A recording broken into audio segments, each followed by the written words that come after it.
Are we sorted? Yeah. Cool. Good.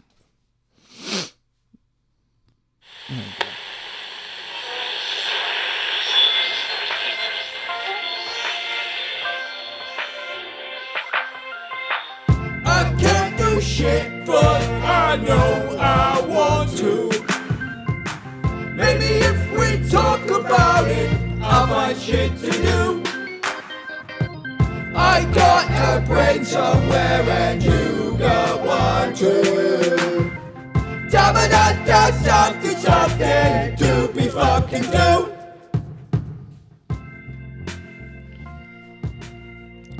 All right. Just checking the cameras on. Yeah. No, yeah. Yeah, no, it died. At least we got some of yours. Well, most of it, Yeah. I don't mind it. It just feels unprofessional that I should have seen that I wasn't being recorded. Yeah, if the screen's not on, then A lot of lights in here. the camera's not on. I didn't realise. Thanks when for we sat ruining down. the magic. Oh, there's no lights There's in no here. lights. In here. Yeah. Yeah, there's just stuff that I would have thought I would have expected to see, but I just really haven't. And now I'm just like, oh, there's lights. What? Stuff that you... What? I would have expected to see blaring lights Oh, right. when I okay. walked in, and I didn't register until I sat here and was like, what the fuck's that? It's a light. Yeah, it's a light. Yeah. We've got lights. Yeah. We've got... Yeah. But we don't, because it's magic. Yeah. Magic. Movie magic. Yeah. So how's your It's week not a movie. been? It's been all right. All right. No. No, it's not all right. Ugh. Not all right. No, it's been standard fucking unemployed bollocks, and then All right, geez. Yeah. just slugging, trying to make headway mostly. Yeah. I won't lie. I'm getting a bit anxious now Okay. about mortgages and shit. Yeah, but it's all just if there's a plan, then you'll be fine. As long as you have a plan, even if the plan's, I'm quoting the Joker, even if the plan's crazy, Yeah. you won't mind as long as it's going to plan. There is a plan. I haven't worked out a trajectory for the plan. Right. I know the end Forwards. goal, Yeah. and I am muddling towards it. I think. Right. It's good. That's about it. I also had half a dentist appointment this week, Yeah. which was fucking annoying. Why only half? Because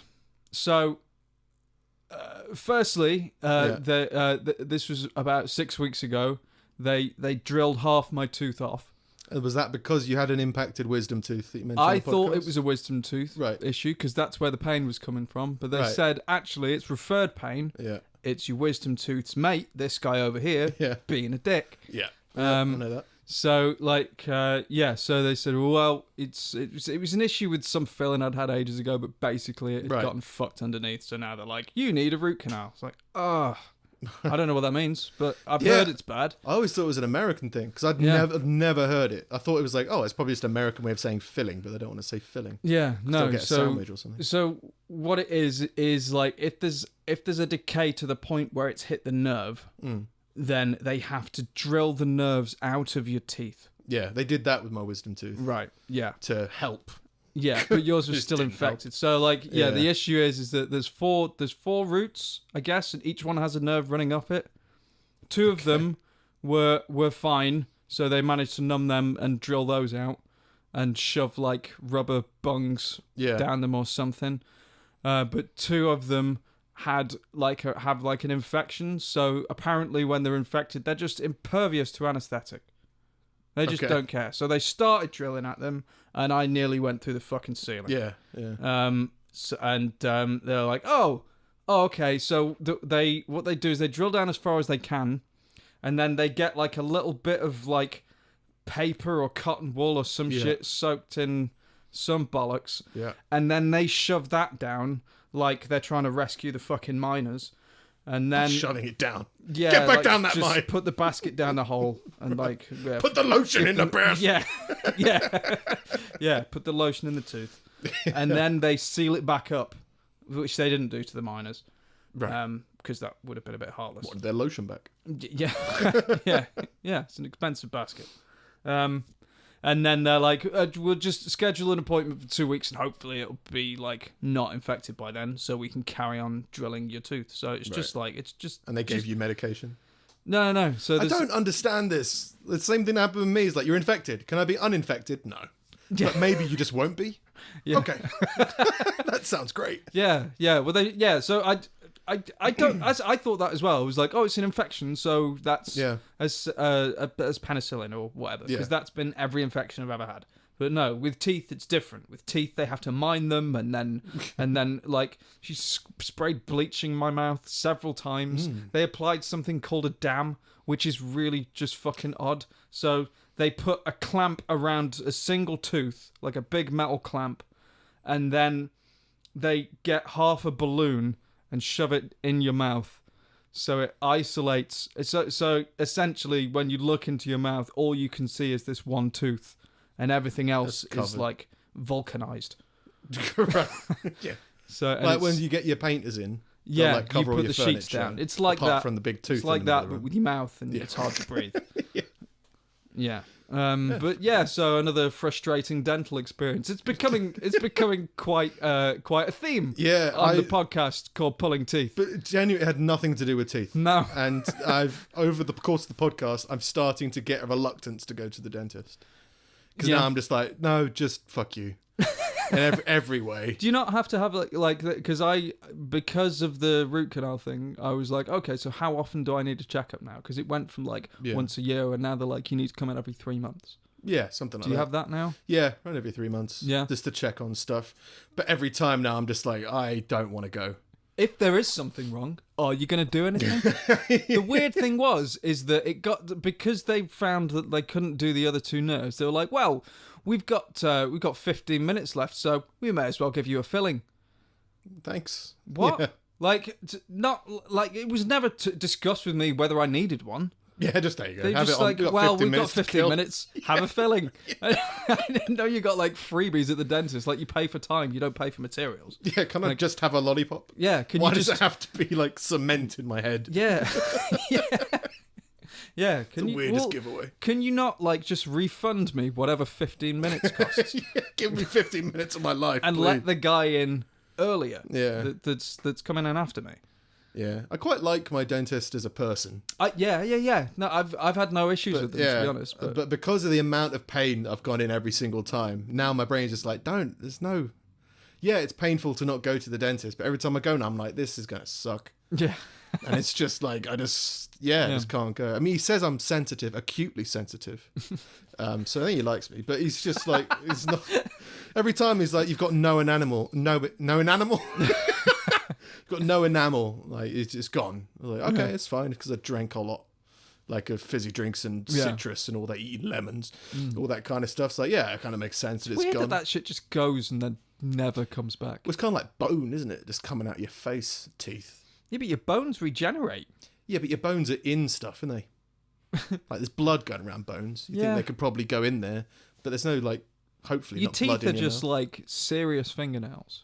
Basically, Except that no, they're not, because they say your fingernails grow back. I don't get teeth. Yeah. Why would you take something that's going to be used constantly, and without which, at least in ancient times, you'd be dead because you couldn't eat? I reckon it's because people kept on getting punched in the mouth. And if you died every time someone punched you in the mouth, like it rattled your skull and split your head, then it'd be like, oh, he's dead now. So because it's guaranteed that you're going to punch someone in the mouth, right, and they're going to lose some teeth, they have to make them kind of detachable. That's my theory anyway. Well, I don't... I'm coming up with all the medicinal facts in our podcast recently. Back, they should just grow back, though. Like, why don't we have, like, shark's teeth? Where it's just, like... Yeah, go for it. Well, I mean, in theory, like, so right. sharks have multiple rows of teeth that slowly push their way to the front, and as the front ones get worn out and fall out or whatever, the back ones just continue pushing forwards. They've got like 3 or 4 rows of teeth. Nah, it's a shark. They don't feel pain. But we would if we had a shark. If we had a hammerhead's jawline. Pain, but like, well. I imagine the rest of your head would evolve to work around it, but really, like, it's not that much evolution. You just need you just need a large. It's not that much evolution. Just be a shark. I mean, come on. No, but like, it's just. okay, so everybody has to look like Ron Perlman. Big deal. Like that'd work. Classic shark. Yeah, just large jaw. Yeah. That'd work. I'd be happier with that than like, okay, so I've lost another row of teeth. So big deal. I've got thousands more to come. Yeah. Like, it doesn't matter. It makes no sense that these things that are an absolute biological imperative to our survival, or I mean, they would have been. These days, it's not so much. Yeah. Yeah, That's a weird thing. You get 2, but you don't get 3. Yeah, that's just it. Like, why don't they just keep coming? I mean, the trouble is that the issue with the first lot is that if you got your adult teeth straight away as a kid, you look really fucking weird. But then all those babies got put to death. This baby's too fucking monstrous. I'm not breastfeeding that beast. But like, I don't think you should breastfeed baby with teeth anyway. I don't know Probably when you not. get babies. No. When you get teeth, I mean. No. When does a tooth get babies? But I suppose if that theory kept going, where every time you got a new set, it had to be like twice as big as the last one, eventually you'd just explode. Yeah. But yeah, it's weird that you get 2, but you don't get 3. Yeah. No, but I think they're always there, aren't they? I think. What do you mean? They're always like the seed is always there. Like you got the adult teeth are there, but they're not fully grown yet. Yeah, they're just slowly growing. Your baby teeth kind of come through as your big teeth are developing, I guess. Yeah, so they're always there. So it makes sense that they're not just like put another one on that rack and then it comes down. It's like no, there's just you've got a backup. I think it'd work all right. Like as they take up your brain space, and then as you develop, your brain gets bigger, and they push your teeth out into your mouth. As you get smarter and smarter, you lose all your teeth. Yeah. Oh, he's really smart. He's got no teeth.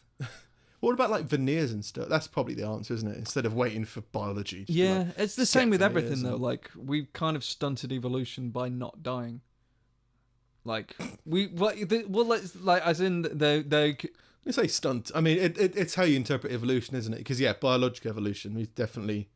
The weak have started living longer, so we've got more allergies and stuff like that. So, for example, there could have been. Well, there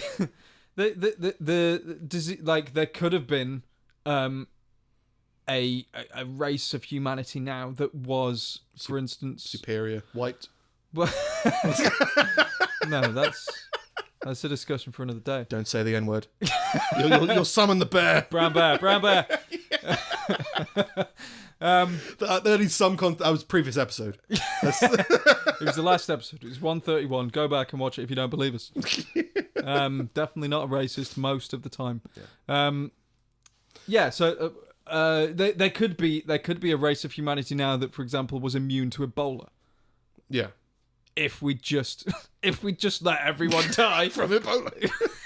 Yeah, because all the people who survived the Ice Age, they're now immune to ice. Yeah. And age. Yeah, they drink everything on the rocks. Because why not? Yeah. Are there bees? Can you hear bees? I think I can hear bees. Is there an iPad? Oh, there you go. Bees are gone.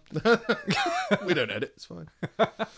Veneers and just kind of like technological evolution, I think, is going to be much faster anyway. Yeah. So just get a man-made mouth. Jaws. He was called Jaws, wasn't he? He was. There you go. That's how you evolve into Jaws. In the 1970s, Bond villain. He wasn't even a villain, was he? He was like a sub-villain.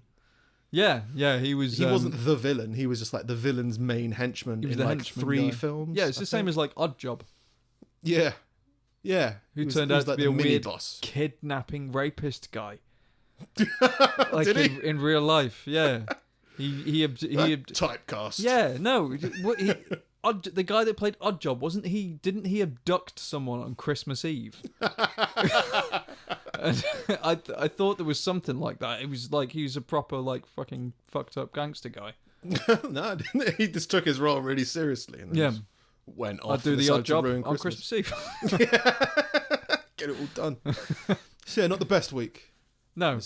No. But, maybe next week it'll be better. It's always good to be positive. I am a positive person. I've realised this more and more every day. Oh, yeah? I'm just an angry person, but I'm a positive person. Yeah. No, it helps to try and be positive. I think the difficulty at the minute is that I've never really had this whole anxiety thing before. Yeah. And I've never really understood it on any kind of level. Like if someone's waking up with problems, I'm just like, well, just go back to sleep.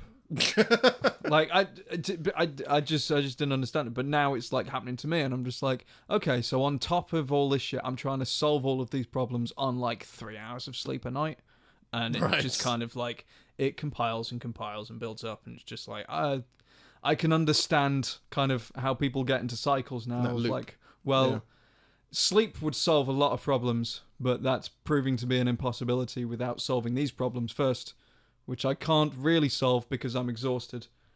And it's not making excuses, but it's just trying to chip away at things. You're growing empathy teeth. Yes. Yeah. It's a weird playlist in my brain for the show. Oh, empathy teeth. Where we go, oh, it's not that bad. It's sort of fine. Yeah. But I think the biggest thing is plan, and then making sure that's been always the biggest thing. Like a constant thing that's been helping is like daily structures. Like I've been establishing a routine, which is essentially just every morning planning my day. And making a list and making sure it's checked off at the end of the day, and then at least even on the days where I don't feel like I've achieved much, I can still look and be like, actually, I've done all of the stuff that I set out to do, and at no point was I sitting on my arse doing nothing. So I can at least kind of have that kind of comfort, I guess. Well, yeah, because it's always the size of the problem that overwhelms a lot of people. Yeah, and the only reason that the problem seems so big is because you haven't thought about it. Well, not everything can be solved, but like trying to understand it and figure out how to fix it. That big problem or big project comes into a smaller and a smaller manageable thing, and you go, yep. So long as I do this, this, and this, it'll work towards that. Yeah. So that's the main thing. But yeah, I think because I've had similar things of late. I mean, we'll go into that later. But the productivity side of things, like I've cut a lot of. Kind of my habitual habits, the ones that I would do on a habitual habitable it's place. Habitual habit day. Yeah, well, no, just little things. It's like I'd play a video game for a little bit on an evening or something like that, or I'd talk to somebody, and that would end up that conversation would end up being like 3 hours long, and that would be kind of like, every week. And then it'd be like, every couple of days I'd talk to a couple of people online for a good chunk of the day, and now I'm just like, I could be doing something more productive now. My brain's in that space of, I could do a segment, I could do a promotional video, I could do blah, blah, blah. That's another problem that I'm having, is because I'm starting to feel the kind of like, definitely feel the desperation for some kind of success. Yeah. I can't relax. Yeah. I can't do anything leisurely or anything like that, because I might start doing something, but I just don't get any kind of enjoyment out of it, and it doesn't put me at ease. It doesn't relax me or anything. And I'm saying there's a game coming out next week that I was like, that could be a quite cool game to play, and then I'm like, when the fuck would I play it? Yeah. And you go, if I play it on the weekend on a Saturday for a couple of hours, I'd be like, I could be off doing something else. Yeah. And something more productive that might would be more productive at least than that. But my brain goes like, I'd love to just mong for a little while, because I haven't done it for so long. But it's just like, no, there's just a part of me that's like, no, the momentum has started in my mind of like, right, let's start doing stuff. And there's the concern that if I stop doing it, it's going to slow down. But there's also this, as much as this everything that I'm doing like productive wise with the podcast is enjoyable, it is still like effortful. It's not like, it's not relaxing to do when you're doing it, but it's enjoyable to be doing. I enjoy being productive. I don't enjoy being pressured to be productive. I think that's the difference. Like most of the time, I've never been like a big gamer or anything like that. And the stuff that I do in my spare time has a lot of the time been to make stupid shit. Yeah. Like to be kind of creative and to make things, whether it's like writing songs or making videos or like whatever else. That has been my kind of that's been the thing that I enjoy, but you can't be pressured to do that. I think that's the difference. Well, I think the pressure would add the somewhat anxiety to it, which is important in certain levels. But I think it's important to like have a structure to do stuff. But if it becomes too much, then it's like, hang on, It's- why am I living with accepting this kind of level of pressure? Yeah, you know what I mean? it's finding a balance. Yeah. That's all. And at the minute it's tipping too far over towards the I have to do this, I absolutely have to do this, otherwise I might lose everything, like that kind of feeling. Even though it's not true, like I know in my head, like I've got a good support network, I've got a lot of people in my life that wouldn't kind of let these things happen, and that would kind of pull me from the brink if anything, if any shit happened. Like I know that, but there's also another part of me that's like, well, that's fair enough, but you can't rely on that because that'll make you get lazy. Yeah. And I always kind of have that. It's a slippery slope after that point. I was a procrastinator for so long that the one thing I fear is being lazy. Yeah. Now, like I've just the idea of going back into that as I was for like fucking years, it's just like I can't do that again. I can't afford to do that now. Yeah. So I think that's kind of something that stops me, like picking up the PlayStation for an hour, or even reading before bed seems stressful, which is like it's the least stressful activity ever. But I'm just reading. I'm just like, well, it's just half an hour to get me to sleep. But I'm just like, well, this is half an hour. I could be doing something, and that's all that's fucking going through my head with everything at the minute. I had similar as well. Like last night, I was watching another podcast's video feed because they released a video. I was like, I'll give it a watch. I was like, I'd rather be asleep right now, but I don't have the time tomorrow to do anything. So I'm just kind of forcing myself vaguely to watch this for no reason. Yeah. Apart from I enjoy it and I'm interested in it, but it's like, I just can't. I was like, I can't sleep until after I've seen this because I won't have time to do it for another couple of days. It's a weird thing to But it's about managing an evening out and getting everything together. Yeah. Do you want some perspective? Go on. Yeah, I've had a rough week. Oh yeah. Sorry, let's talk about you. No, you might regret that. I always regret that. It's been a rough week, right? In a weird way. Like last week, as mentioned, about I'm on this drug trial, and it gives you weird dreams. Yes. It's evolved into miserable dreams, which I think one of the effects of this drug is it's meant to reduce your appetite. Yeah. So it messes with your digestive tract, kind of motivates you to not eat as much in such big portions. It's just one of the effects of the drug. And I'm always curious, like, how do they do this? How do you mentally deal with that kind of thing? And it's like, they cause you nausea if you've eaten food. Okay, that kind of makes sense. But the dreams I've been having have been so, not even like nightmares. They're a Nick nightmare of just misery. Like one of them was just watching my dog drown over and over again. In my in like an old family home. Just sat there just watching the dog drown. I was like, I'll tell you what, I'm not hungry. Another one, the previous night was me mourning the death of my younger brother. Jesus who's not Christ. dead. Yeah, no. And it was just like, oh, by the way, your brother's dead. It's like, oh my God. And I was walking around just like grieving, screaming, trying to sort stuff out. The other one was like this weird, just misery. I was like, I'm a positive person. Yeah. And so it doesn't affect me as much as it may affect someone else who might be like, that's ruined my whole day. I just go, that was rough. Okay, move on with the day. Yeah. But like there was this chains of events that just happened one after the other that was just like slowly lowering your momentum. Just like, okay. Right, my energy's now gone. And I'm just like, whoa. Like, I went on, and after watching your dog drown several times in an evening, you kind of like wake up the next day, be like, you know what, I'm going to try and branch out and do stuff. So I was like, right, I'll be productive.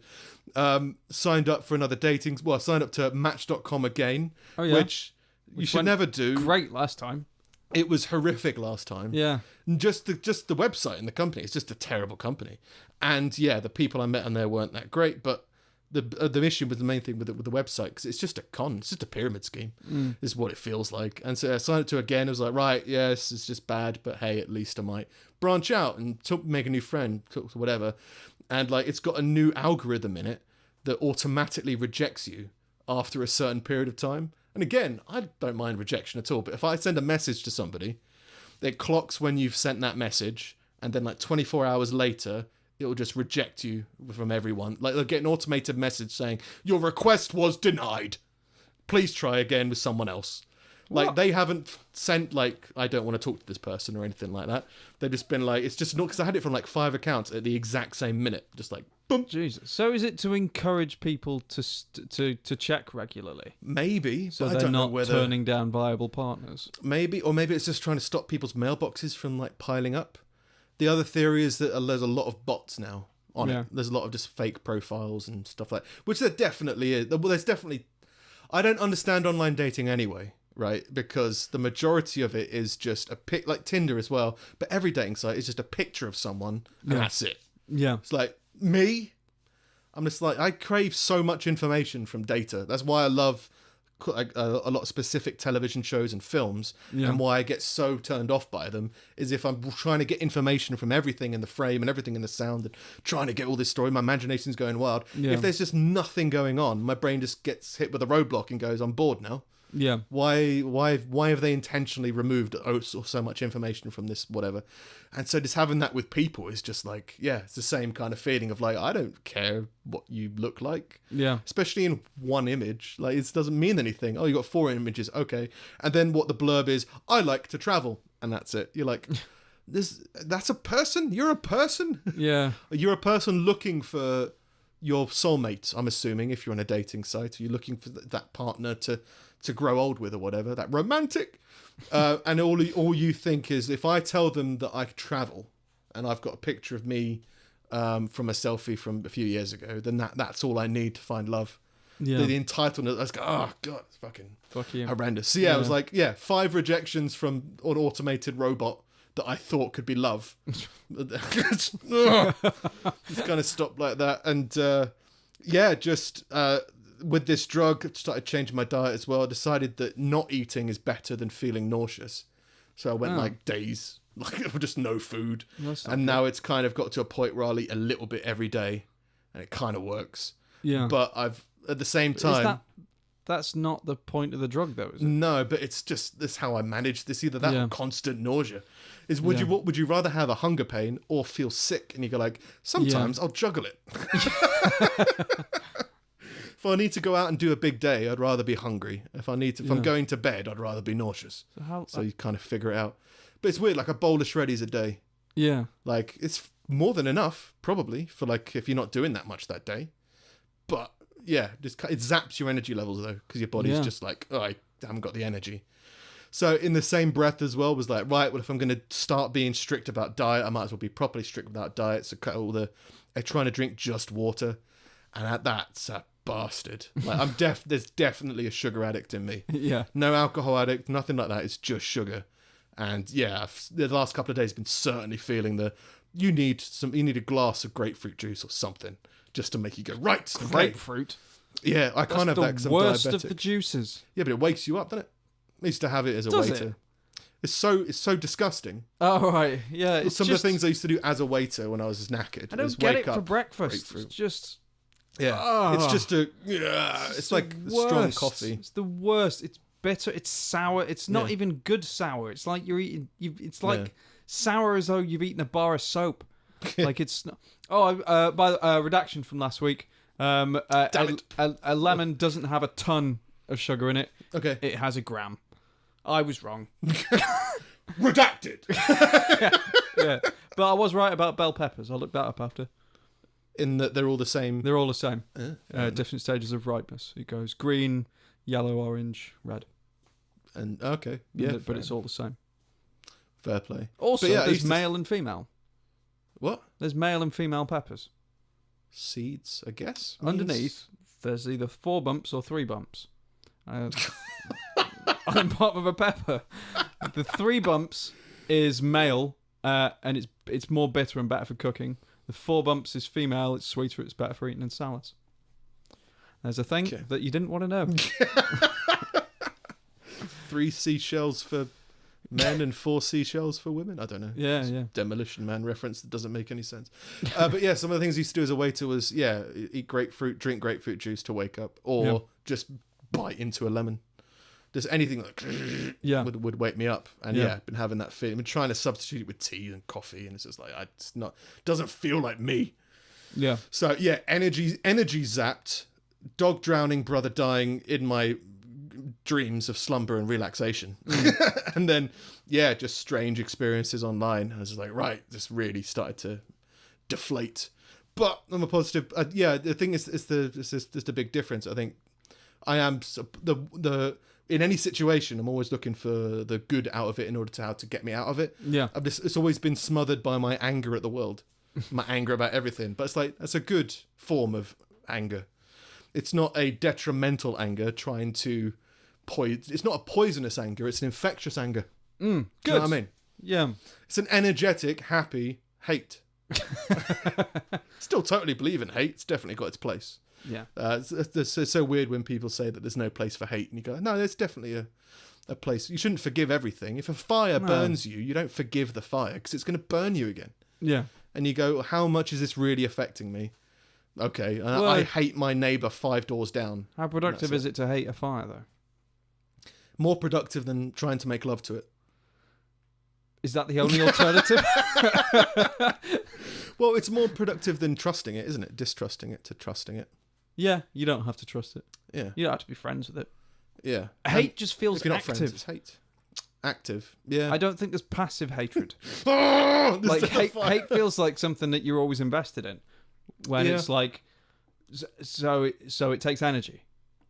Yeah, I guess maybe I've got a different idea of what hate is. Hate is like, I definitely hate certain things. Yeah. And certain people. Soup.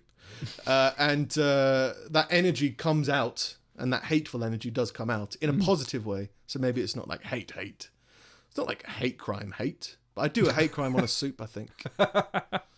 Yeah. But yeah, there's certain valves I know that if I was to encounter like specific people, that my brain would just go, no, yeah, hate, rage, murder, all that kind of stuff. But there's a place in the world for that. I think that works. Yeah.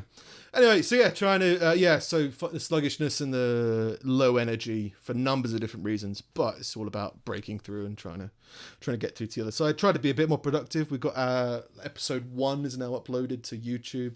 Gonna try and get the rest up there, just because it feels like let's get all the episodes up together. Yeah. Tried to get subtitles for it because it was an option. And here's some of them. An Ohio. This is not a news bit. This is from episode 1. An Ohio man convicted of attempted murder escaped from a cult house, called and jumped to his death. That kind of makes sense. Shortly after being sentenced to 13 years in prison. Okay, kind of makes sense. Yeah. Jason Benk, 45 degrees, name before I go pee in 42. It was pronounced dead off the jump, never at the banister, on the 3rd floor of a Steubenville courthouse, Jefferson County Sheriff Fred. I was like, maybe. I don't know if I could be asked to. I remember his name, and it was weirder than that. Yeah, it was Binky Whiz. Oh yeah, there you go. Yeah, Jason Binky Whiz. Yeah, and it just went from like a kind of understanding what I was talking about to absolutely not. Yeah, and it was some of it's dialect, some of it's the text free, so it's not going to be great. Is it? So this is YouTube interpreting what you're saying? I think so. Yeah. Oh no, it was an app, Headliner, which just like takes audio files and you can put an image on it and it does like a little wavelength kind of thing. Yeah. And they offered a transcription thing, and it was like, this is nonsense. Yeah. And then I've just seen a few people of like English comedians doing bits, and the course afterwards have been horrendous. Yeah. They'll get much better, I'm sure, over time. It'll get there. But I felt like I was tempted to keep it in, but I was like, that's not the comedy we originally intended to create. No. I think there's a line from Studio 60 or something like that. Something else I found. Are you on Facebook locked? Are you private on Facebook? As in, like, can anybody search for you and add you as a friend? Anybody can find me and add me, but if you're not friends with me, you can't see my posts. Right. Yeah. So there's a degree of privacy. Yeah, I remember Susan wanted some help with setting up her profile page, so I did it for you, and couldn't find you for some reason. Oh right. Okay. So was looking, found some other stuff. Her. Yeah, because I think I managed to add you eventually somehow. Yeah. On her account. But yeah, I found some other Steve Milligans. There are a lot of us. Yeah, there's a few, yeah. They're all kind of similar. One of them doesn't allow you to add them to your friends list. I don't want any more friends. I've seen those, and I'm just like, what's the end game here? Why are you on Facebook? Facebook? is that you can add. I guess they can It's add a book. you. You can see my face. That's enough. No friends. I don't want to go any further than this. And another one was a financial broker of the year. But he doesn't want to be friends with me. I Doesn't tried. want to be friends with me either. Yeah. I think he's in Australia or something. Yeah. And yeah, it was just like, oh, he seems quite cool. I'd love to riff some podcast ideas by him. Yeah. See if he likes The it. fucking irritating one is there's another Steve Milligan. Well, firstly, there was a group of Steve Milligans a few years ago. A flock, yeah. Where that I was added to. Okay. Because there was this guy who was just like, I'm on a mission to find all the Steve Milligans. Right, like, yeah. oh, right.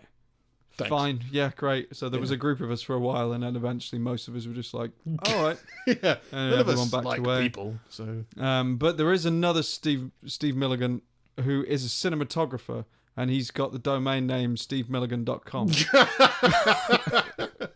And it's really fucking irritating because it's like, you are almost exactly who I want to be, But with a website. and you've got my website. And you won't be my friend on Facebook. Yeah. So like people, I have to be very clear about what the URL is of my website when I tell people, because if they go to the wrong He's one, getting loads of business. and he's in America, so Yeah. but it's not obvious that he's in America, but it's just got his website and it's just his name at the top and loads of videos on it Yeah. and no other information. So it could just be like, that could be me. It's not got his picture on it. Yeah. It's, Email him. Put a picture of you on you. yeah. Yeah. And there's another one.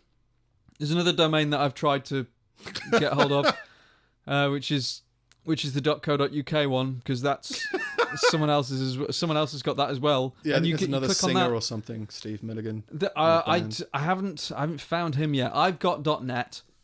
Right. But .co.uk is taken by another one, and when you go on it, it goes to the old computer store, whatever the fuck that is, and it looks like an online shop, but it always just says the store is closed. Thanks. But I've just sent emails and messages and things like, are you still using this? Would you consider selling it? And just heard nothing back, and they're just, I don't know, man. It's weird. They've just permanently... Did I do this? What, did you take the domain? That sounds like something I would do at uni, for sure. And it's just a nothing website. No, I wouldn't. I don't think I had the bod. I couldn't be bothered to do this Yeah. stuff. That would be great, though. I tried to look for more me. Oh yeah, There's a cat. That's it. a cat called Nick Snip. Nick Sniplet. Okay. I'm be friends with that cat. Yeah. So it's just me. You don't even like cats. I think there was there was a Nicholas Snip somewhere, but he was like a Facebook page. I was like, why is it's weird? But yeah, I think we're quite a small. Well, we're not even a small clan. I hate calling us a clan. Small disease. But yeah, Well, I think that's it's only your, from the 1900s, I think. Was it you call like I can't remember what they're called, but like group names, like a gaggle of geese. Yeah, You're a disease. A disease of Nick Snips, or a hatred of Snips. Yeah, yeah. Well, I think from one family get together, I remember as a kid, I think like we only started being Snips in like 1907 or something like that. So we haven't been around that long, I guess. I've got like a Scottish crest and everything. A colour of kilt. Yeah, Yeah. we've got our own tartan. Fair enough. It's always good Supposedly. marketing. Yeah. I'm blue, red, and yellow. Get your website on that. Yeah. Can I be on your kilt, please? Other things I started looking into was the podcast analytics. Looking at how to analyze stuff. Just something funny I found. People have found us through this YouTube search. A few different ones. Pulling teeth. We got one view from that. Yeah. And they watched it for 37 seconds. So even when they were looking for something about pulling teeth, they watched it for 37 seconds. I would rather see someone actually pulling someone's teeth out than listen to this. Yeah. The other one, tooth extraction. We got 3 views from that. That's good. They watched it for about 9 seconds each. They were like 9, 18, 27. So like that's so, cumulatively 30 to 27 to 37 seconds. Yeah, they kind of like it's kind of. They watched it long enough to realise, are they going to rip his teeth out or are they not going to rip his teeth out? Yeah. Yeah, foreskin was searched 3 times, and was watched about 2 seconds each. This isn't foreskin. That highlight video. Yeah, I mean, like the foreskin facial thing, and people searching just for foreskin, just foreskin. What do you want to look up today? Foreskin. Okay, this isn't foreskin. 2 seconds it took them to realise. I think they clicked on it. Pulling teeth, foreskin. That makes sense. Click on that.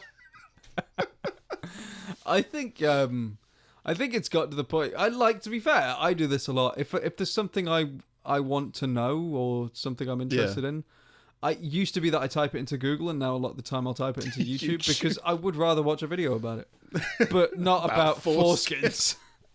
Well, those foreskin and tooth extraction were the biggest searches that got us. The 3 views each. That's crazy. The rest was like tooth pull, pulling wisdom teeth, and silver teeth.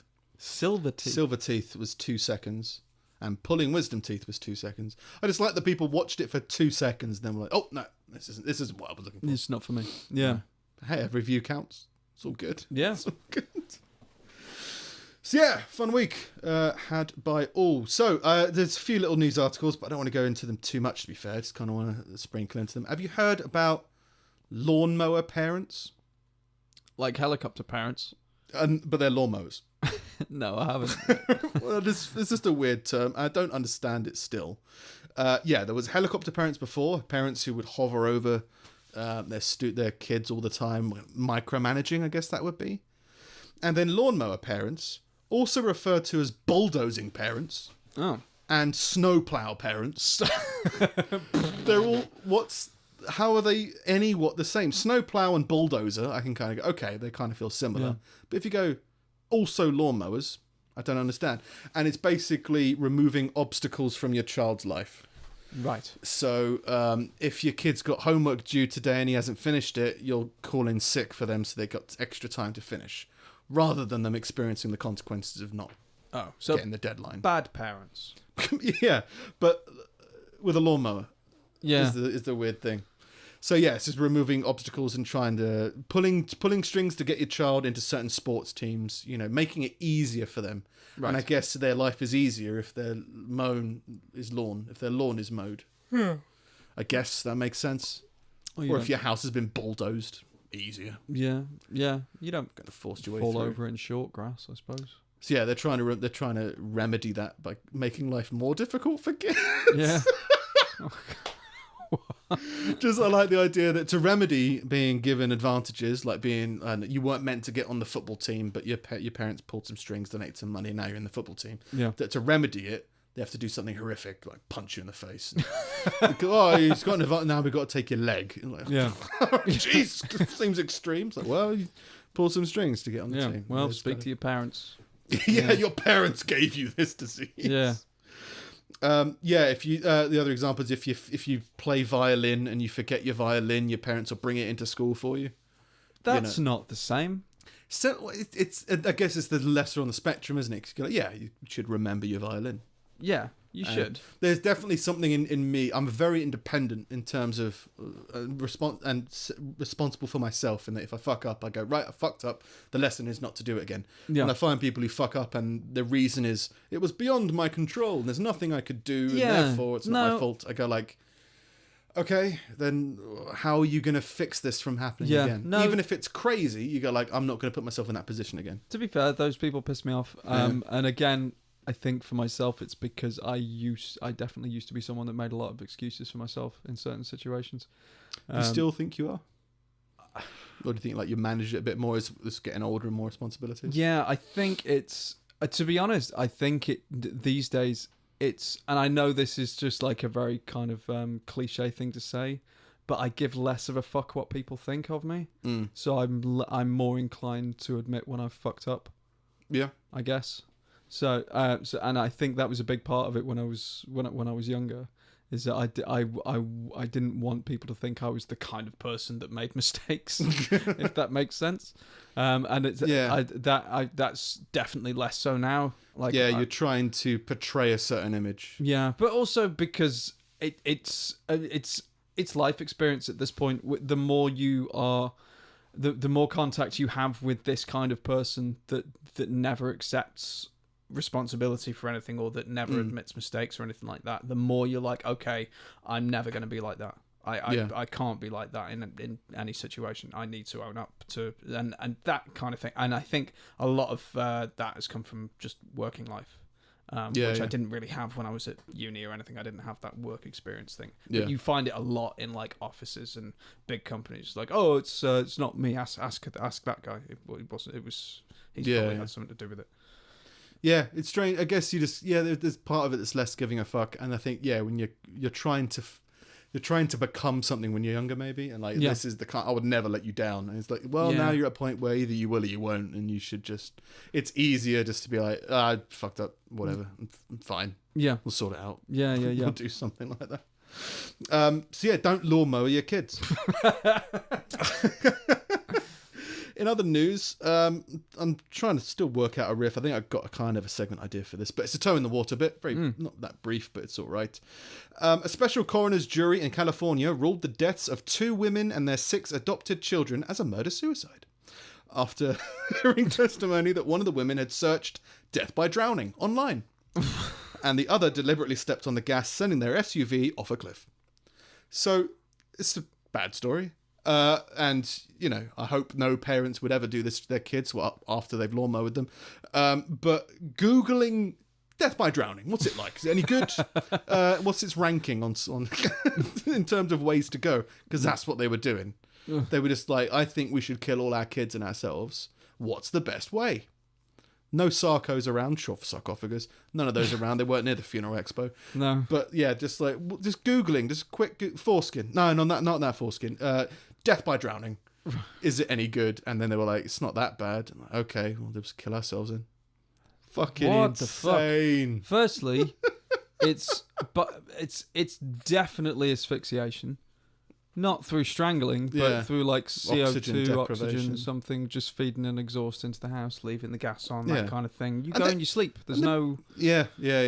And then, like, they didn't Google driving off a cliff death. How's that? They're like, that's going to be fine. I'm worried about the drowning. Yeah. You'll be dead when you hit the water. Yeah. Fucking 6 people in the car. 6 kids in the car and 2 adults. So that's an 8-person. That's a big car. Did it actually happen? Yes. So they have done it? Yes. Fuck. Okay. Yeah, they're dead. They're dead. Yeah. So it's not they were caught beforehand. No. They just found their YouTube search history afterwards. It's my belief that both Jennifer and Sarah, which were the parents, succumbed to a lot of pressure. Okay, said the local sheriff. Just a lot of stuff going on in their lives, to the point where they made this conscious decision to end their lives this way and take their children's lives. Sarah Hart searched suicide, drowning, Benadryl dosage and overdose methods on the internet throughout the drive to California. We're going to Disneyland. Jesus. Highway Patrol investigator Jake Slates said she also queried whether death by drowning would be painful. Authorities recovered the searches from their phone. None of them really drank, but they found blood alcohol in their system. Obviously, Dutch courage to kill your family. And they had 42 doses of Benadryl in one of their systems. What? 42 Benadryl tablets. Right. Okay. It's an antihistamine, and I think that you can. I think it's an antihistamine, and you can overdose on it. It can cause problems, but not like death problems. I don't think. But maybe it can. Yeah. I've heard well renowned that if you want to have the best orgasm, you should pop 20 to 30 Benadryl and smoke some crack. And there's a guy online who's his brother jacked off in 4 strokes. It's a meth thing. Sorry, it's a whole rabbit hole. Try it out. So 42 doses of Benadryl on this woman's in this woman's body, and then she drank, and then she drove off a cliff and drowned, killing all her family. In other news, I just find the idea funny about Googling your own death and the death of your entire family before you do it. It seems like a very rational approach. Yeah. Like, what should I do? What should we do this evening? How long is the drive to blah, blah, blah, blah, blah, blah? Death by drowning. Yeah. See, that might just be an easier, cheaper alternative. Anyway, let's line up. Oh, yeah. Oh. Science news. Yeah. It's more science. Science. At least 100 million and maybe as many as 1 billion birds die each year in the US when they hit skyscrapers. 1 billion birds a year. 1 billion? That seems impossible. It's 1 billion. There's a lot of birds flying into buildings. Oh. Is it a bird? Yep. Is it dead? Yeah. It's very dead. And I was trying to figure out, because my immediate brain goes, oh, it's because it's like see-through. So what if it was see-through? They'd avoid it. So it's like the reflections, or it looks like the sky. Yeah. And they just bonk into it. They get distracted and they follow movement and images sometimes. Yeah. And maybe they're looking down. Well, and it's they can like, see it, but they don't see the skyscraper straight I don't know ahead. if it's pigeons and things, like they can't. So pigeons have this weird thing where like they see in like 3 frames a second. Yeah. So you know, like how everything seems like smooth and you can tell where your hand is when you're doing that at every point. So for a pigeon, it would be like, like it's like that, which is why they take ages to fuck off when you're driving towards them. I don't think all birds have that. Like magpies and things like that, predatory birds, I guess, are pretty more honed in. Yeah. But yeah, no, pigeons like just fucking useless creatures, and they got just a really low frame rate. 1 billion of them in America alone. Yeah, that's I mean, there's probably just lots in America. of birds. Yeah, there are. There's definitely yeah. Well, it says they wind up landing somewhere unfamiliar, like a sidewalk or something. Then when daylight comes, they want to get more food. They'll fly into a tree that they think is a tree, and really it's a reflected tree in a building. And then they'll slam into the glass, and then they die.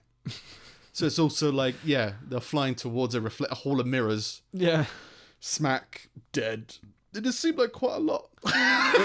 It's a very high number. And the way that they got this information was they got volunteers to walk around looking for dead birds that they think got hit by a building. Was that killed by a building or a fox? Building. Yeah, well, the buildings have teeth. They also migrate at night a lot of the time, which apparently doesn't help. So they're like, there's a few things that I've wanted to see in nature. One of them was those 300 reindeer getting hit by a bolt of lightning and immediately dying, because that would just be incredible. And it's episode 1, there's a highlight on it, reindeer apocalypse. And I'd like to see an entire flock of birds. I mean, like hundreds of birds migrating and then just hitting the Twin Towers or the One Tower. What's it called? It's because they're all in formation as well. There'll be like a percussion sound to it, like a drum roll. And then just all of them falling down, dying. And the people at the bottom just like, this is strange. See, but this is 1 billion a year. This is That's a lot of dead birds. This is an evolution thing. We'll get birds with better eyesight and the ability to determine between buildings and sky. Or we'll evolve like birds with headlights. Yeah, or Jaws. Yeah, like bird sharks. Bioluminescent birds. They all look like Rudolph with like glowing beaks. Glowing beaks that look like skyscraper beacons for planes. Yeah. Planes just flying. Flying into birds. New York City conducts collision monitoring studies. That just sounds like a bloke watching buildings. Boom. Tally that. 1 billion tallies. Fucking insane. I think in New York City, 200,000 birds are killed each year.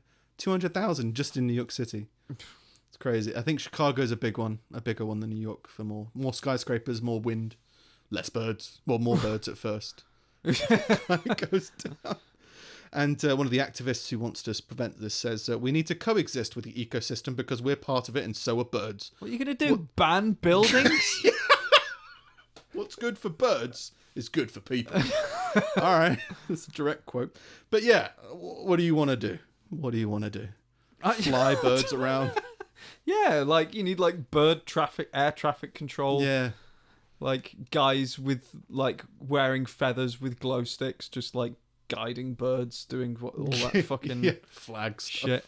Yeah. Flags, the language that never took off. Well, that did, because it's a plane. I don't know. Yeah, it's got a special name, hasn't it? That whole flag language. Yeah, I think it was a scout thing they were trying to teach you. It was like, this is for This will F. come in handy. Yes, all right. Yeah. Probably could, but it didn't. Wave down a drone.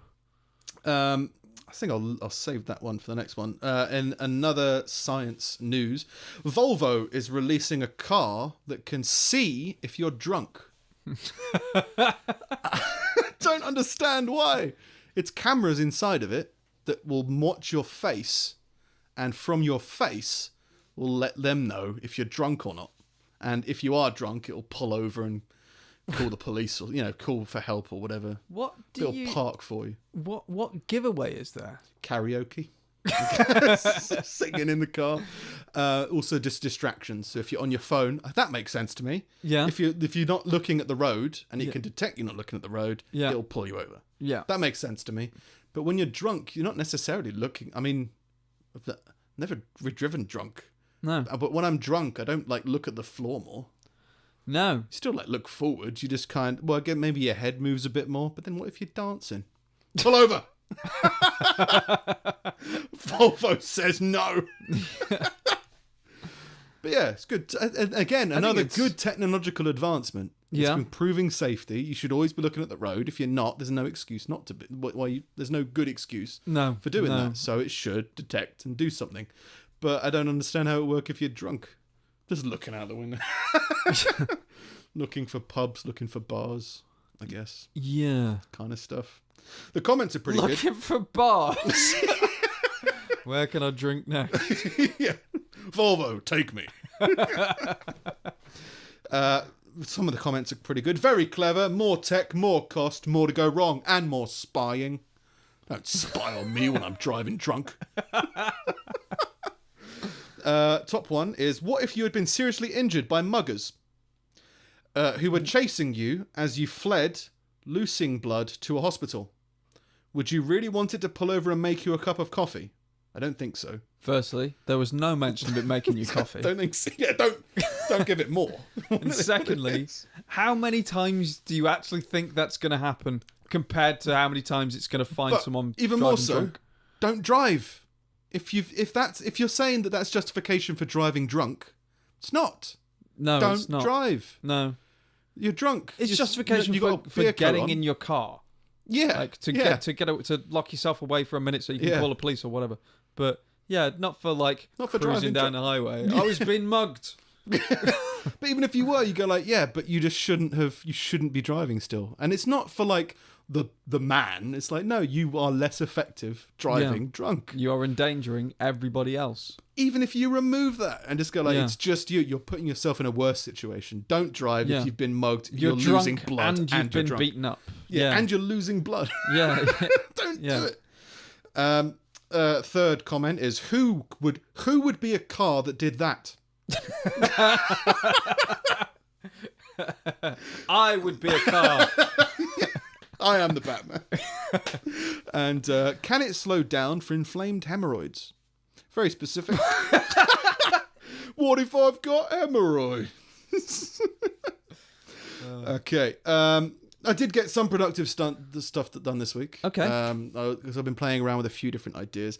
I want to practice journalism in the field, as I've mentioned a few times. So I tried to go around Stoke-on-Trent to try and talk to people. Right. Can imagine that went really well. It didn't go great. Eventually, this felt strange. One, because the setup I had was a microphone connected to a mobile, like a Tascam mobile storage thing, and these headphones plugged into it, and a GoPro. But I forgot the screws for the GoPro, so I was just holding the GoPro. I was just walking around like that, and I felt that'd be strange. Like, what are you doing today? I thought that would be strange. I think it would be better. The aim is to have it strapped to my head, so that it's noticeable but not in your face. Yeah, I can kind of chat to people with it. But I went on a quiet time intentionally, just because I was like, it took me a while to get the energy to do it because of all those weird, miserable dreams. Yeah, to try and go out and do stuff. But I did go out and do stuff, and it just felt weird talking to people with the camera. So I kind of just talked to myself for a little bit. But I had a bit of a walk around Stoke. All right. And this is that. This to the valiant dead, Stoke-on-Trent. It's memorialised. Big statue. Opposite a bingo. Buzz bingo. Which is kind of like battleships for senile people. No offence. B&M. It's the budget version of S&M. Let's see, they've got the stones of comfort. There's a very sad pregnant lady over there. Some more comfortable rocks. And an abandoned bookshop. The written word got abandoned years ago. Rubbleys. Oh, look, more rubble. Check it out. Some more comfortable rocks. Okay, we've got Hallmark, which is famous for capturing those beautiful moments that people want to cherish forever. It's Derelict in Stoke. Derelict. Oh my God. I don't know if you can see. That a bit higher. That's some pretty intense dereliction. I swear this used to be like a bus station. This used to be how people would get in and out of Stoke. And now it's dead. There's big and tall menswear, but they got too big, and now they're derelict. There's a very sad pregnant lady over there. Yeah, it's just a little bit of a wander around Stoke. What time did you go? Like 4 p.m. on a Sunday. So it was like not peak time at all. Things have started closing. Yeah, or just there's a lot of stuff that was closed. Wow. Like as in doesn't exist anymore. As in derelict. I guess I haven't been into town much. But they've put all this new seating in. Why is everything closed? Yeah, exactly. They've got, instead of like benches, they just got rocks. Yeah. That are like smoothed, but they're still like not great comfort in any way. But yeah, I was meant to go around chatting to people, and then it was just like, I just felt maybe it was kind of a bit too quiet. I didn't feel official enough, and I was just holding a camera, so I was like, the questions I wanted to ask might have involved a phone. I couldn't juggle all three. And it was like, but it was getting out. My main thing with all creative stuff is people will always put up barriers for them to not do it. Yeah. So one of the things that we've discussed is like, I want to go out and do stuff. Oh, we're going to need a sound guy, a lighting guy, and all this kind of stuff. You go like, if it was an official capacity for a real thing, but if it's just you want to be creative and go out and do something fun, you should try and make it as one person as possible. Yeah. So I think that could be quite cool going around chatting to people. Did meet some weird people that I was going to do some content with, but it felt strange. It was like a group of 10, 12-year-olds, 12 to 15. Okay. And they wanted me to do their music video. So I just recorded this kid like rapping. And it was like, that was weird. And then just walk away. And then it was like, oh yeah, is it going to go on YouTube? It's like, sure. And then they're like, oh, brilliant. And then they walked away. And it's like, you don't want to know where on YouTube or anything like that? You've just... No contact details, no nothing. The guy was eating like Watsits beforehand. It was like, have you got a track? I was like, no, I don't have a track. I'm walking around with a microphone. But the rapping was pretty good. Maybe I could do something with it. I don't know. But it just felt strange putting minors on the internet. I think, yeah. You can blur faces, but you don't. Everyone's face. You don't have to. Like there is, as far as I'm aware, there's like tacit consent to be online. Yeah, but minors. Yeah, that's the weird thing for me was like that felt, and maybe young people Blur his looking face older. Give him one of those really deep. This rap's great. Yeah, like they do on the news when they want to conceal someone's identity. Yeah. Well, there's weird masks and put them in shadows. Yeah, kind of stuff like that. But it was fun. Yeah, I remember there was when I was working at the old place. I did a lot of shooting in public. And the weird thing I found now is that when I was a kid, it was about everyone was like, oh, am I going to be in the paper? Am I going to be on TV? Am I going to be on the news or whatever? The amount of kids that walked into my shop and be like, oh, is this going on YouTube? Like YouTube is like the big fucking thing now. And it's like, you could just get on YouTube. Yeah, you can just take a selfie. You've got a phone in your hand. Yeah, but you can not go viral. I don't know. Yeah, if you're not doing a video with Mr. Nice Guy, you've got no way of getting 9,000 views. Oh, that was another good thing this week about we first one of our videos hit 100 views. Oh, it's not a huge thing. It's a milestone for us. It's a milestone for us. Yeah, and we're starting to get a few more subscribers. It's quite nice. Yeah. We're on about I think 29 as of this video. We want to try and once you get to 100, you get little YouTube perks like a custom URL. Like youtube.com/pulling teeth Yeah. podcast, because pulling teeth's already taken by some thing. Guy that's actually pulling teeth. I don't think so. I think No. it's just a weird thing. But yeah, so we want to try and get subscribers up if you want to do it. We don't like asking for it, but it was a genuine milestone that kind of came along. That is a thing. Like everyone I've watched has been like, yeah, I really don't like to, but you kind of have to play the game, which is like doing all the thumbnails and being like, like, share, and subscribe. I can't. Yeah. I can't. Well, that's the thing. There's so many people that we don't want to listen to the podcast. So we don't want to make it too clickbaity. But no, this is just us having fun. Yeah. Everyone's going to have fun. Yeah. If you enjoy it, subscribe. We're going to do more stuff. Yeah. It's just not... we just don't like doing it because it feels weird, and it feels like that means that the intention of it is to get subscribers and do all this kind of stuff, which is really obvious in a lot of stuff. Yeah. But this is just like, it will just help us out. Yeah. So why not?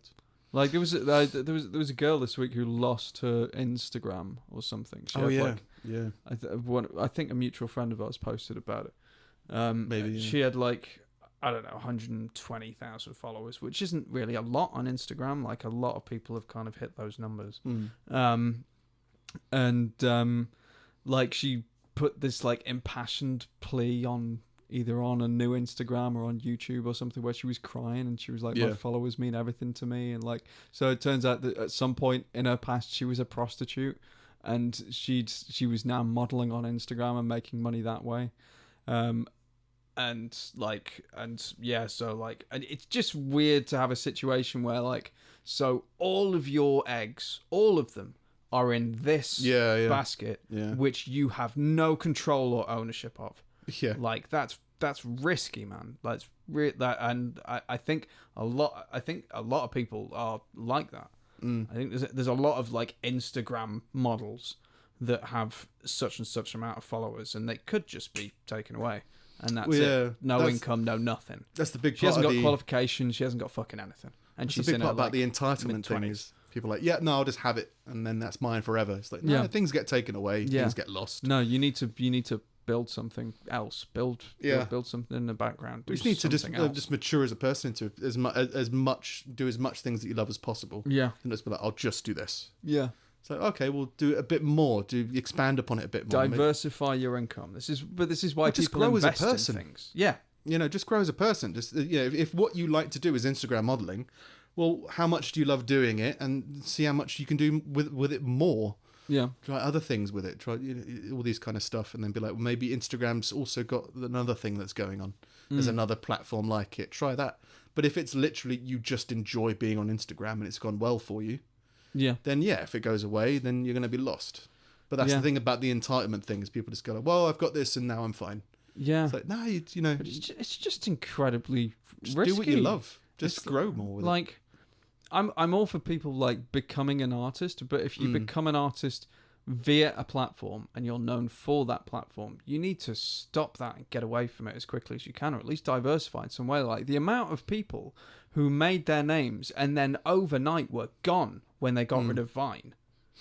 Like it was unreal. Like that app made millionaires, and suddenly one day Twitter were just like, we're not doing it anymore. It's gone, and all of these people suddenly had to scramble to relocate and drag their audience over to like a lot of them went to YouTube and stuff like that, but most of them just fucking disappeared overnight. But even then, I think it's if you want to be an artist, if you want to be an artist and you painted all the paintings you were ever going to paint when you were 20. And you just lived off those paintings for the rest of your life, it would be strange to me. You'd be like, if you're an artist, then you love what you're doing, right? And you want to try different things. But if literally you just hit 20, be like, I've painted all my paintings and I'll sell them once every 5 years, and that'll be my life, and I'll never have to paint again.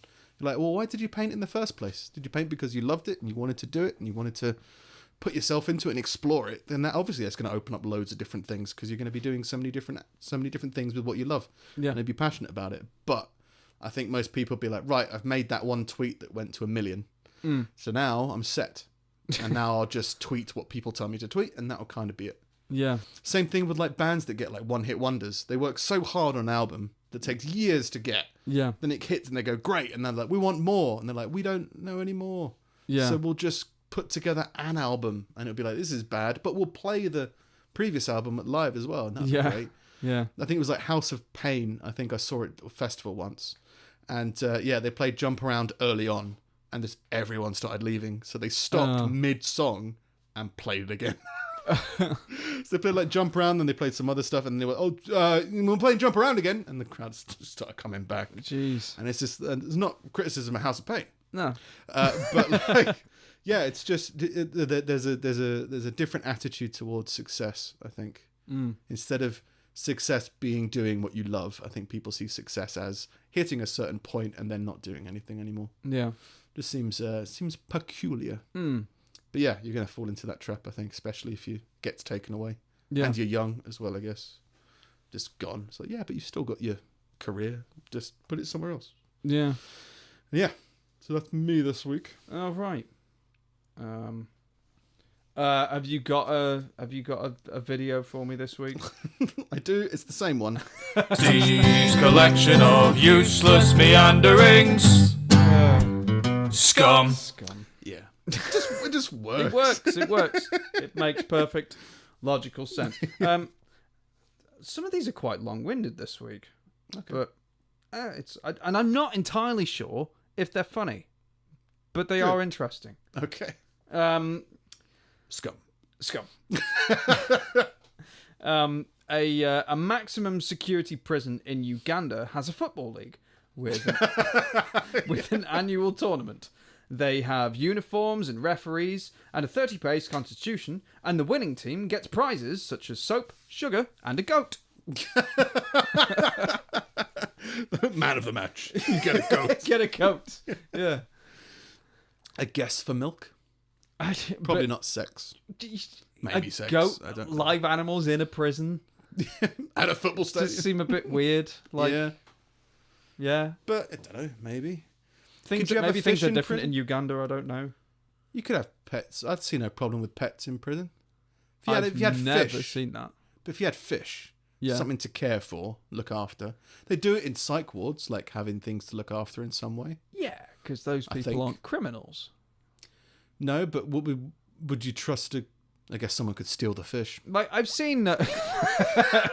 someone could arson the aquarium, I guess. Just do a Mr. Bean and smuggle it out in their mouth.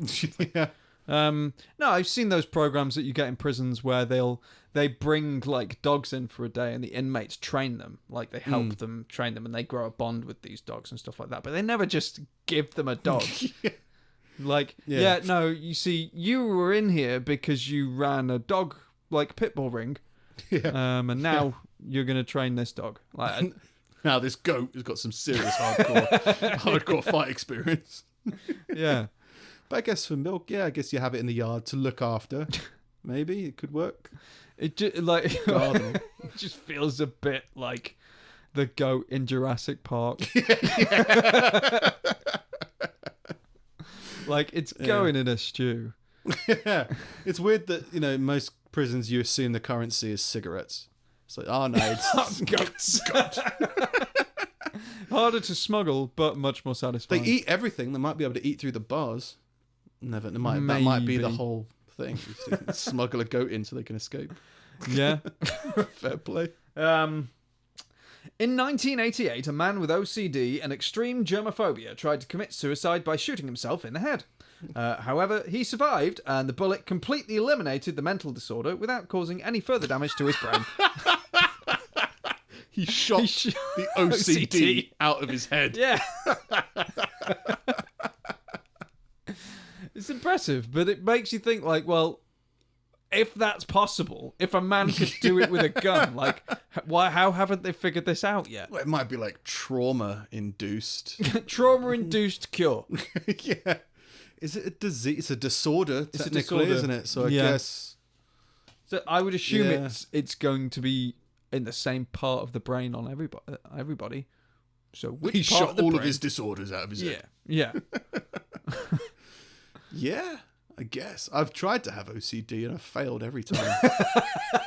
Maybe I need to shoot it into my head. OCD is so fucking irritating. It's one of those ones that everyone's like, oh yeah, I've got OCD about this. It's like, no. Do you have OCD or do you not? You don't have it about a certain thing. You're like, oh, well, I like my placemat to be at right angles. Right, okay, but do you do it obsessively to the point where you can't sleep unless every placemat in your house is at a right angle? Well, no. Well, then you don't have fucking OCD. I guess it's might a disorder. Be an extreme version. It's a condition. Yeah. It's not a preference. It's not like I prefer paper straws. I've got OCD. Yeah, it's not like that. But so many people, it's a condition, and so many people treat it like it's nothing. It's like, have you ever met someone with actual OCD? You do not want that, and no way do you have it. So please stop it. There's one of the favourite shows that me and my brother watch, who isn't dead, despite how much I dream of his death. Sadly, not optimistically, but one of the shows that we like to watch is a show called Obsessive Compulsive Cleaners, right? Where they get hoarders who need their house cleaned, and they just get someone with OCD to come in and help, and just. But hoarding is a condition as well. Absolutely, and the part the enjoyment is how for some reason OCD people are looked as like the good guys, and the hoarders are the villains, and you're like, whoa, this guy like lost his wife and he just wants to keep everything that she touched. Yeah. I can understand that. Yeah. You're like, no, throw it away. Bleach this, clean it all away. And you're like, I get it. I understand, but it's two different disorders of equal severity. They just want to fuck with people. But yeah. I mean, I've just never. The thing is, I'm assuming it's meant to be. It's like an exaggeration or evolution of if you see something and it brings you joy in some way. Like I said on a podcast long ago, but we didn't have cameras. I had a friend who, whenever you did this with your fingers and he saw it, he'd get a serotonin release. He would just see that and he'd go like, yeah, that feels good in his head. And I think that's the same thing that people get when you see a placemat at 45 degrees or 90 degrees. They see it and they go, that makes me relaxed. It soothes me a little bit. That's and then that not OCD though. Yeah, but then it amplifies to a point where you can't do without it. Right. I'm assuming that's somewhat something to do with it, so that you can't. I mean, I've definitely been in situations where I've left the house and I've been like, did I lock the door? And I've been like, I haven't, and now it's in my brain. I have to go home you'll think about it and do it. Yeah. But there's a compulsion for me to go and check it, and and then when I've done it, I'm like, right, I now know that the door's locked, so now I can leave. I imagine it's something that's just more severe than that, to the point where it does get very disorderly. Yeah, but like I think from what I've had this kind of described to me is that it's like it's not this will make me more comfortable if this happens. It's that stops the discomfort. Yeah, it's that I physically cannot go on, and the world won't go on. Yeah. Unless this task is completed. I don't know. It's that kind of thing, it's like it's the same as people do it with depression as well. Like, oh, I'm feeling depressed today. Yeah. Are you depressed or are you not? It's not something you are today and aren't tomorrow. It's something that you can develop over time and that you can cure over time. But it's not turn it on, turn it off. You're not feeling depressed. You might be feeling sad. You're not depressed. You don't have OCD. Yeah, like there's definite difference. There's a bunch of disorders that people do that with, and it pisses me off because it's like gluten allergies. There's no need to inject that much severity in your life. I understand you're annoyed or you're pissed off or you're unhappy or whatever, but you don't need to embellish that. Yeah, like just be comfortable knowing that I understand. Okay. Like, and that's the thing that I think different.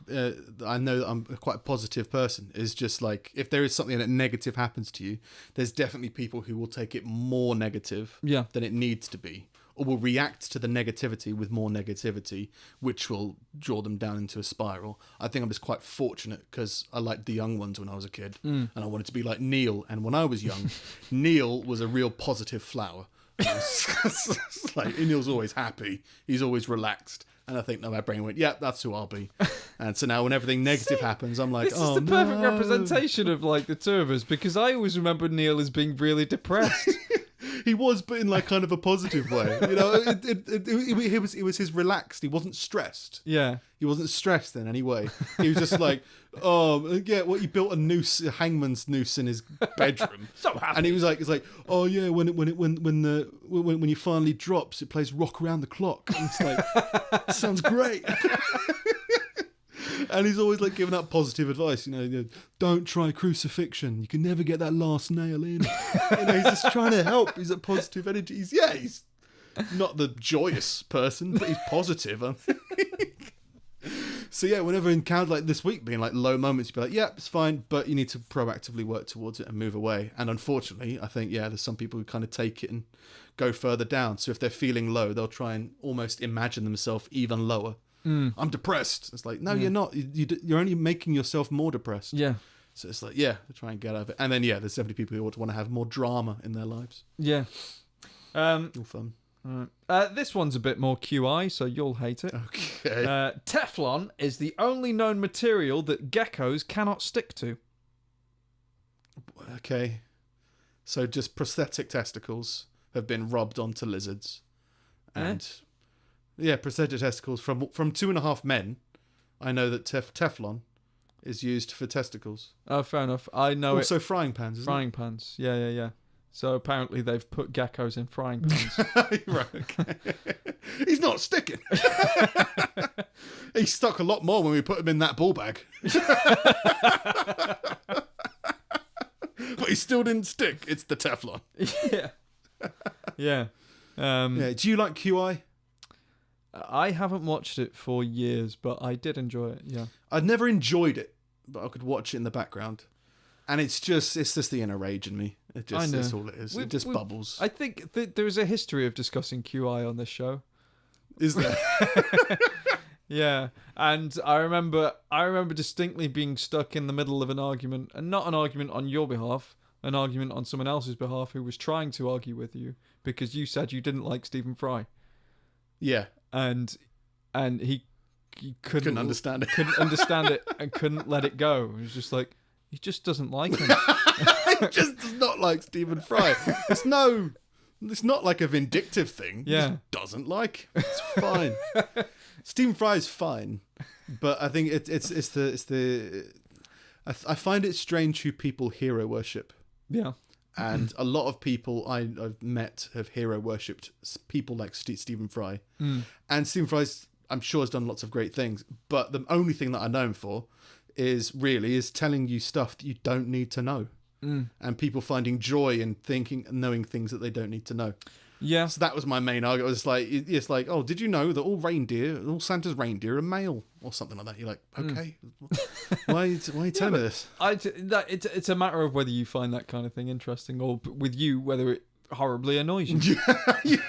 Well, it's just, I don't know, I'm craving information. Like I said before, my brain goes, information. I want loads of information. Yeah. You've given me that reindeers of Santa are male. It's information. Why? Yeah, but it's very little information. It's meant to make you go, oh, isn't it weird? Yeah.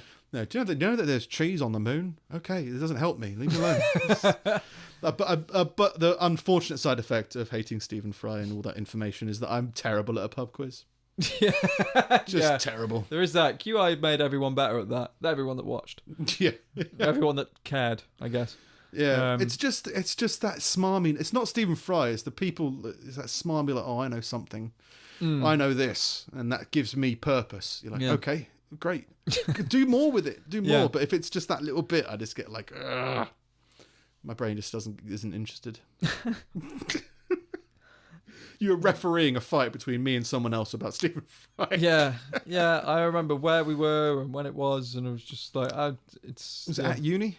No, it was in Stoke. It was in the middle of town. Was someone we knew? Yes. I think we were waiting for my now wife to get like a piercing or something. We were waiting outside. Probably. Yeah. Fair enough. Yeah. You don't like Stephen Fry? Just another stupid argument that got stuck in my head. That I've moved on from. Yeah, I was the one with the issue. It wasn't you. You had no issue. You never give a shit. You're just like, no, I don't like him. And then everyone else is like, but why? Why? I just don't like He just doesn't like it. All right, jeez. Yeah. Another kind of that was a that was a mutual friend that has OCD. Okay. Yeah. Okay. Yeah. Fair enough. Okay. Trees secretly talk to each other and share resources using a fungal network known as the World Wood Web. Oh. I was with you a little bit on there, and then just god. Some trees use the system to support their offspring, while others use it to hijack it to sabotage their rivals. So, last week I reported on a child who was crushed by a tree that rooted itself back. And all the other trees are like, okay, wait, kill the kid. now.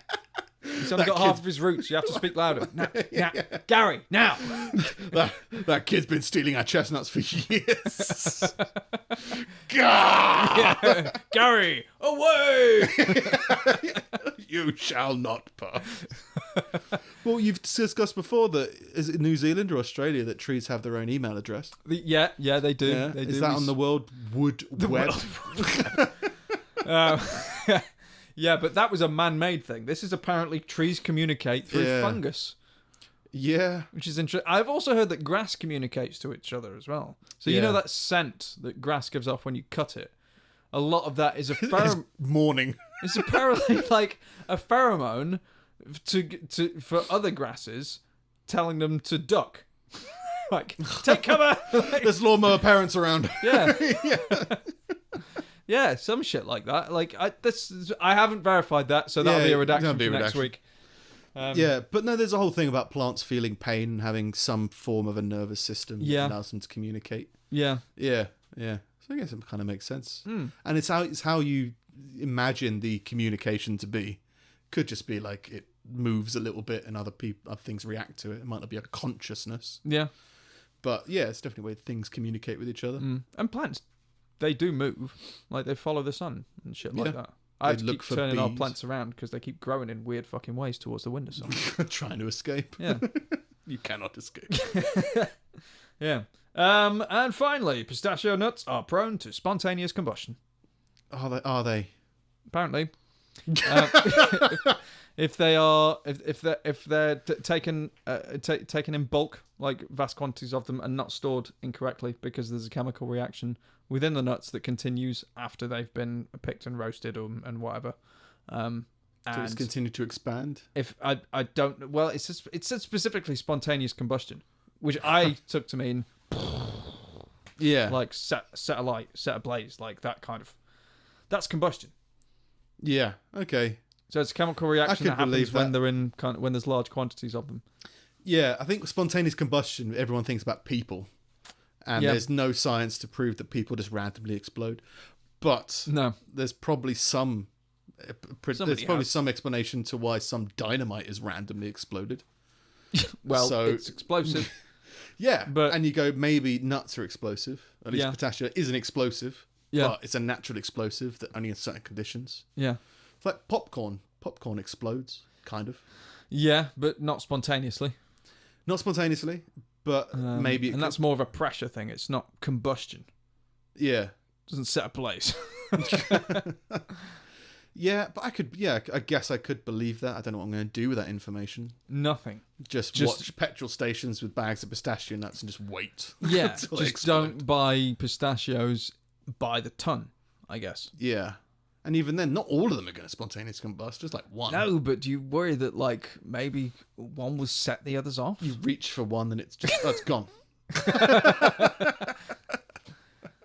Like, it's a weird, I guess it's the whole appeal of a because popcorn does that. Just randomly explodes. Well, like one pops and the other one pops, and like if the one next to it might then go off, and like that kind of violent reactions can set off a bunch of them. Is that not therefore somewhat spontaneous and not just pressure and heat?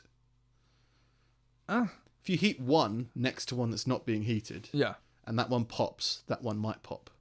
No, because spontaneous implies that the pack was in the cupboard, and suddenly it was popped. Suddenly it evolved. Yeah. The fuck? Yeah. not spontaneous, not combustion anyway. Yeah. So, yeah. But the whole appeal of a pistachio nut is that it doesn't fit inside its shell because it's grown. The whole appeal of all nuts is that they don't explode. Not wrong. But yeah, pistachios are like they're in the shell, but they've kind of escaped. So they've obviously grown somewhat more than their shell, I guess. Yeah. So what's more than that than explosives? Like clams.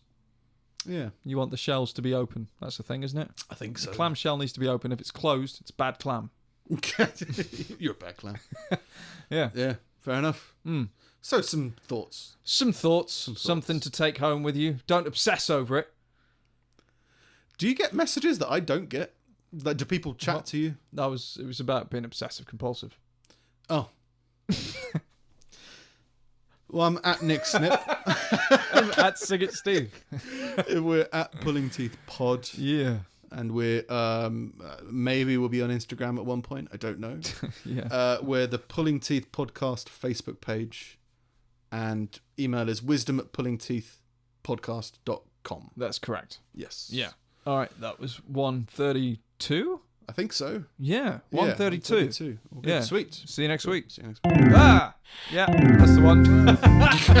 It's one of them.